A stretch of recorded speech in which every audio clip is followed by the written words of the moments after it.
पाटील साहेबांना आणि ज्येष्ठ कार्यकर्त्यांना सगळ्यांना एक प्रश्न आहे की आज पोलीस स्टेशनने जे काही नोटीस दिलेली आहे 168 प्रमाणे त्याप्रमाणे जे काही चळवळी किंवा ग्रामस्थ उपस्थित राहण्याचं प्रमाण होतं ते आज कमी आहे. जर त्या 42 जणांना नोटीस दिली नसते तर आज ते 42 प्लस 42 असे नागरिक बऱ्यापैकी उपस्थित राहिले असते.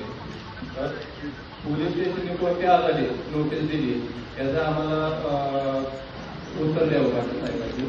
आणि इथून पुढे जी काही चळवळ होईल ती फक्त नोटीस जी दिलेली आहे ती ठराविक लोकांना ग्रामस्थांना दिलेली आहे. ती नोटीस मग आमदार साहेबांना असू द्या, जिल्हा परिषद सदस्य असू द्या किंवा तहसीलदार स्वतः उपस्थित होते, स्वतः PI सुद्धा उपस्थित होते. मग याला सुद्धा ती नोटीस लाभायची ना. ही फक्त ग्रामस्थांनाच का नोटीस दिलेली आहे. एक प्रकारची गळचिपी केलेली किंवा आवाज दाबण्याचा प्रयत्न केलेला आहे.